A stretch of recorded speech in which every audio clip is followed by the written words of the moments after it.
தமிழ் சினிமாவில் எத்தனையோ நடிகைகளை நம்ம கொண்டாடி இருக்கிறோம். அதுலேயும் மிக குறைந்த அளவிலேயே இருக்கக்கூடிய நடிகைகள் அப்படின்னு கொண்டாடியவங்க தான் மனோரமா ஆச்சி.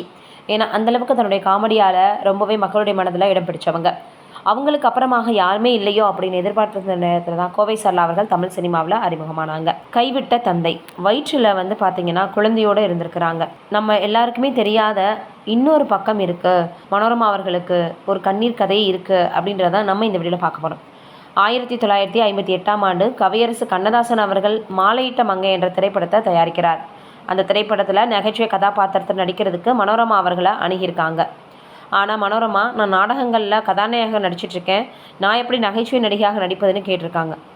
அதற்கு கண்ணதாசன், கதாநாயகியாக நடித்தால் 1-2 படங்கள் மட்டும்தான் நடிக்க முடியும், ஆனால் நகைச்சுவை நடிகையாக நடித்தா நிச்சயமாக சிகரத்தை தொடுவீங்கன்னு சொல்லியிருக்கார்.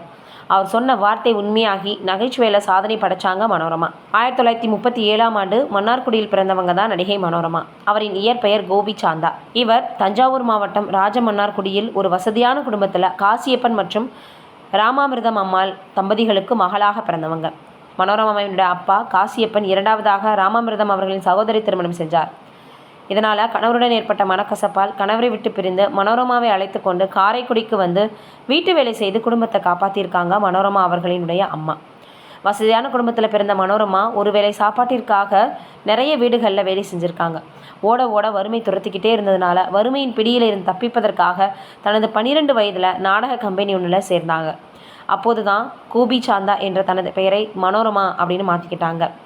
பள்ளத்தூர் பாப்பா என்ற பெயரில் பிரபலமான நடிகை மனோரமாவிற்கு அறிஞர் அண்ணா, கலைஞர் போன்றவர்களினுடைய நாடகத்தில் நடிக்க வாய்ப்பு கிடைச்சது. ஒரு பக்கம் சினிமா, ஒரு பக்கம் நாடகம் என நிற்கக்கூட நேரமில்லாமல் உழைத்து கொண்டிருந்த மனோரமாவினுடைய வாழ்க்கையில் விதி காதல் ரூபத்தில் நுழைஞ்சிச்சு. மேனேஜரான SM ராமநாதன் என்பவரை காதலிச்சாங்க. காதலுக்கு அவருடைய அம்மாள் எதிர்ப்பு தெரிவித்ததை தொடர்ந்து அம்மாவை எதிர்த்து வீட்டை விட்டு வெளியேறி அவரை திருமணம் செஞ்சாங்க.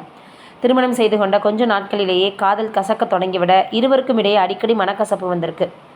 மனோரமா வயிற்றில் இருந்த முதல் கரு கலைந்துவிட மனோரமா அந்த வேதனையிலேயே இருந்திருக்கிறாங்க.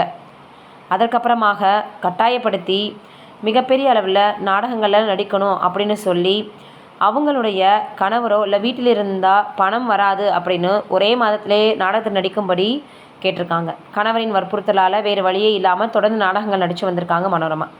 அதன் பின் 2வது முறையும் மனோரமா கர்ப்பமாக வயிற்றில் குழந்தையுடனே பல மேடை நாடகங்கள் நடிச்சிருக்காங்க. குழந்தை பிறந்த பின்பும் மனோரமாவை குழந்தையுடன் இருக்க விடாமல் நடிக்க சொல்லி கட்டாயப்படுத்தி பணத்தின் மீதே குறியாக இருந்திருக்கிறாரு மனோரமாவின் கணவர். அதற்கப்புறமாக ஒரு கட்டத்தில் பொறுமையை இழந்து மனோரமா அவர்கள் இதற்கு மேல் பொறுத்து கொள்ள முடியாதுன்னு முடிவெடுத்து கணவரை விட்டு பிரிந்து சினிமாவில் தனது முழு கவனத்தையும் செலுத்தி நடிக்க தொடங்கினாங்க. மனோரமாவினுடைய சினிமா வாழ்க்கை அன்றிலிருந்து தான் ஏறுமுகமாக மாறுச்சு. தமிழ், தெலுங்கு, இந்தி, மலையாளம், கன்னடம்னு 1500க்கும் மேற்பட்ட திரைப்படங்களில் நடிச்சிருக்காங்க. தமிழ் படங்களில் 300க்கும் மேற்பட்ட பாடல்களை பாடியிருக்காங்க. மனோரமா அளித்த பேட்டி ஒன்றில் அவங்க வீட்டு வேலை செய்து வளர்ந்த என்னை செட்டிநாடு ராஜா ஆச்சி மனோரமா அப்படின்னு மேடையில் அழைச்சார். அந்த தருணத்தை என்னால் மறக்கவே முடியாது. இந்த வாழ்க்கையில் நான் ஆசீர்வதிக்கப்பட்டிருக்கேன். அடுத்த பிறவியில் கூட நான் மீண்டும் மனோரமாவே பிறக்க விரும்புகிறேன்னு சொல்லியிருக்காங்க. மனோரமா இறப்பதற்கு சில மாதங்களுக்கு முன்னால் நடைபெற்ற சினிமா நிகழ்ச்சி ஒன்றில் கலந்துக்கிட்டு அவருக்கு பிடித்தமான வசனத்தை பேசி மூச்சு விடாமல் பேசி பலரின் கைத்தட்டலை வாங்கினாங்க. அப்போது இந்த நொடி இருந்தாலும் நான் மகிழ்ச்சியாக போய்விடுவேன்னு கூறியிருந்தாங்க. அப்படி மனோரமா சில நாட்களிலேயே மரணத்தை தழுவிட்டாங்க. வாழ்க்கையில் தான் சந்தித்த அத்தனை சவால்களையும் தன்னுடைய சாதனைகளாக மாற்றிய ஆச்சி மனோரமா தமிழ் சினிமாவினுடைய நகைச்சுவை தர்பாரில் என்றைக்குமே முடிசூட அரசியாகவே இருப்பாங்க.